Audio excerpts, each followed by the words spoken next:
신앙생활을 잘 해보려고 노력을 합니다. 발버둥쳐보지만 실패를 하는 경우가 많습니다. 세상에서 우리가 섞여서 직장에서 사람들과의 만남 속에서 내가 그리스도의 향기를 나타내면서 살기를 원하는데 빛의 직분을 감당하지 못하고 우리가 하나님의 영광을 가리는 그러한 경우도 종종 경험하기 때문에 그렇습니다.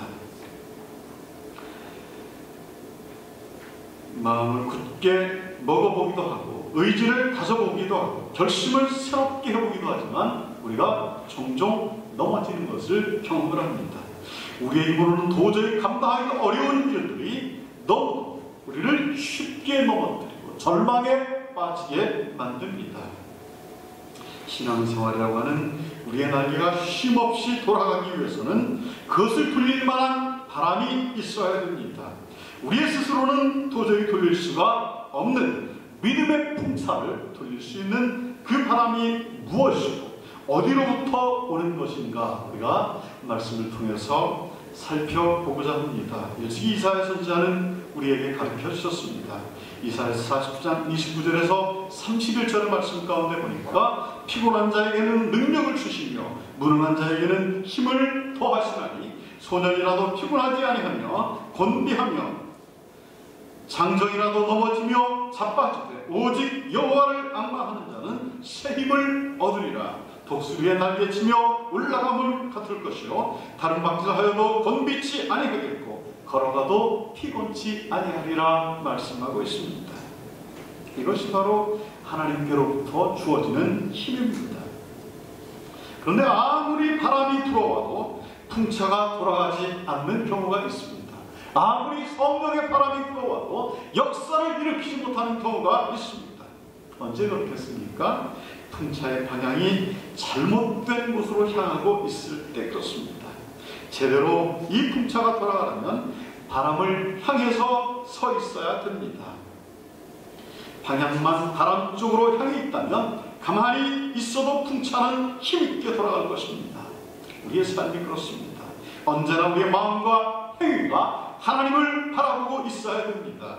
그래서 하나님께서 우리에게 주시는 힘으로 산다면 우리의 삶은 강한 힘을 받아서 힘차게 에너지를 일으키는 전기를 만드는 그러한 풍차와 같이 돌아갈 것입니다. 사람은 스스로 자신을 평가하면서 살아갑니다. 자기만의 평가에 의해서 삶의 의미를 찾으려고 합니다. 그리고 그 자기 평가에 의해서 자신의 가치를 남에게 인정을 받으려고 합니다. 그런데 가만히 살펴보면 대부분이 세 단계의 평가 기준을 거친다고 합니다. 즉 과거와 현재와 미래의 삶에 의해서 자신을 평가한다는 것입니다. 먼저는 어떻게 살았느냐, 내가 과거에 어떻게 살았느냐 하는 과거의 문제입니다. 사람들이 이 과거를 대단히 중요하게 여깁니다. 묻어두었던 옛날 이야기 보따리를 꺼내서 하나씩 풀어놓기를 좋아하는 습성들이 이 때문인 것입니다. 그 과거가 절망이었든지 아픔이었든지 실패였든지 그래서 때로는 지우고 싶은 과거일지라도 소중하게 여깁니다. 그 내면에는 오늘의 내가 있게 만들어준, 오늘의 나를 있게 만들어준 소중한 과거가 있기 때문에 그렇습니다. 그래서 그 옛날을 돌아보면서 나를 평가합니다.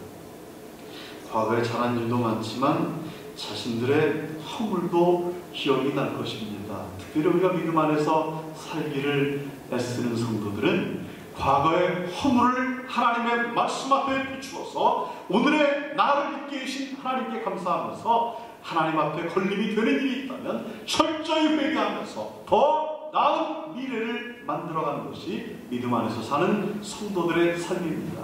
그래야만이 더 진취적이고 발전적인 신앙생활을 할 수가 있습니다. 또 하나는 어떻게 살고 있냐 하는 현재의 문제입니다. 대단히 중요합니다. 눈에 보이는 세계인 현재는 각각 다릅니다. 어떤 사람은 가정이 있어서 즐거운 사람이 있습니다. 그런데 어떤 사람은 가정이 있어서 불행한 사람도 있습니다. 어떤 사람은 가정에서 참 행복의 의미를 찾고 있지만 어떤 사람은 나는 집에만 들어가면 지옥같이 느껴져 라고 생각하는 사람도 있습니다. 자식이 있어서 우리에게 소망이 있습니다. 그래서 나는 행복하다라고 하는 사람도 있습니다. 그런데 자식이 있어서 나는 불행하다. 이 자식들 때문에 내 인생을 헛살았어 라고 하는 사람도 있습니다. 사람에겐 모든 것이 부족합니다. 내가 이 정도면 만족해 라고 하는 사람을 여러분들은 몇 명이나 만나보셨습니까? 전주에 가면 아주 유명한 사람이 있습니다. 신문에도 났고 자녀들을 아주 잘 키운 그러한 분이에요. 그래서 세상적으로 봤을 때 그렇다는 거죠. 그래서 아들이 넷이 있어요. 삼형제 아들이 있는데 제일 큰 형은 서울대 법대를 졸업을 했어요. 그리고 두 번째 형은 서울대 의대를 졸업을 하고, 세 번째 형은 서울대 치대를 졸업을 하고, 네 번째 저희 동창 아이는 이제 영문학과를 졸업을 했어요. 근데 이 아이를 어릴 때 선생님이 보더니 심상치 않았나 봐요. 이 아이의 이름이 범성이었는데 선생님이 범생아 범생아 이렇게 부르는 거예요. 그래서 아니 왜 범생이라고 부를까 그랬더니 너는 모범생이잖아 그 말을 했다가 범생아 범생아 이렇게 불렀나 봐요. 근데 그 선생님이 아이를 잡은 것 같아요. 수년이 지나서 나름대로 형제들이 다 성공을 했습니다. 그런데 옆에 사시는 분들이 얼마나 부럽겠습니까?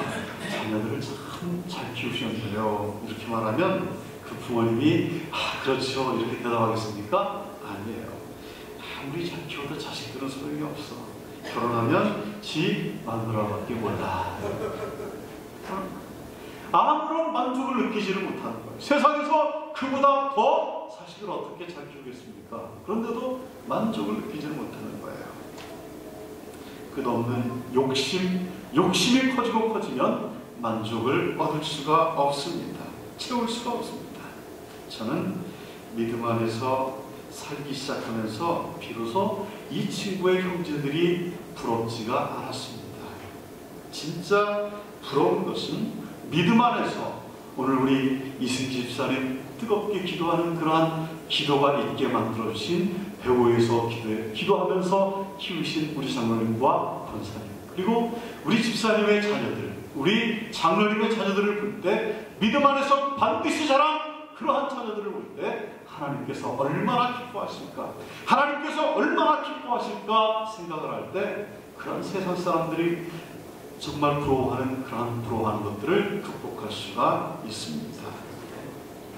사람은 언제나 채워지지 않는 욕망이 있습니다. 그래서 어떤 것으로도 만족할 수가 없습니다. 그래서 현재보다 좀 더 나은 미래가 있기를 조급하게 기다립니다. 얼른 현실에서 벗어나고자 합니다. 이렇게 현재 자기가 처해 있는 삶의 평가에 행복과 불행의 기준을 만들어 놓고 거기에 나를 거둡니다. 마지막으로는 어떻게 살 것인가 하는 미래의 문제입니다. 여기에는 한층 더 복잡한 문제가 있습니다.